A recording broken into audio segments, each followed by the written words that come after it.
السلام علیکم ورحمۃ اللہ وبرکاتہ۔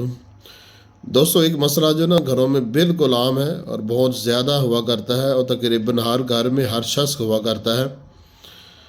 اور یہ تکلیف اتنی عام ہے کہ کوئی بھی انسان اس سے خالی نہیں، اور اس کا میں آپ کو علاج بتانے جا رہا ہوں، وہ تکلیف بتانے جا رہا ہوں۔ توجہ سے سننا اور اپنے دوستوں کے ساتھ ضرور شیئر کرنا۔ عام طور پر آپ نے اکثر دیکھا ہوگا کہ بلغم اور ریشے کی وجہ سے دانتوں میں درد ہونے لگ پڑتا ہے، یا گلے میں درد ہونے لگ پڑتا ہے، اور بعض اوقات کانوں میں درد ہونے لگ پڑتا ہے، اور بعض اوقات کان پیڑے بن جاتے ہیں۔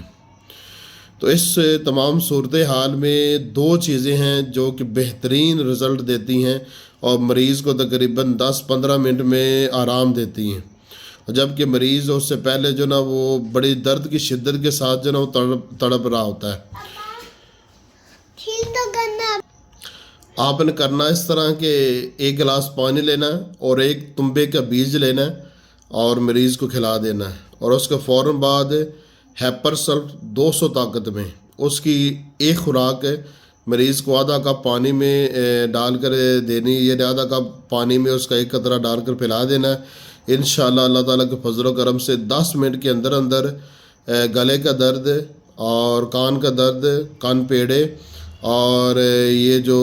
گاڑھا نزلہ ہوتا ہے جو کہ ناک کو بند کر دیتا ہے، یہ انشاءاللہ ٹھیک ہو جاتا ہے، اور میں نے بارہا آزمایا ہے، اور آپ بھی آزمائیں، اپنے گھروں میں عام کریں۔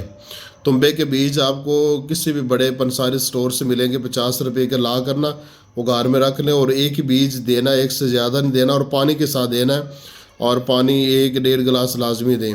اور ہیپر سلف یہ 200 پوٹنسی میں یہ ہومیوپیتھی دوا ہے، کسی بھی بڑے ہومیوپیتھی سٹور پر جائیں، ان کو کہیں کہ ہیپر سلف 200 کی جو نا ایک بوتل آپ کو دے دیں، وہ آپ کو اس کے یہ ڈراپر ہوں گے وہ آپ کو دے دیں گے۔ تو یہ دونوں چیزیں اپنے گھر میں لازمی رکھیں، اور ایک بات یہ یاد رکھیں کہ زیادہ بادی چیزیں کھانے سے پرہیز کیا کریں، جس طرح کہ بہت زیادہ مقدار میں بڑا گوشت کھانا، یا برائلر مرغی کھانا، یا بہت زیادہ چاول کھانا،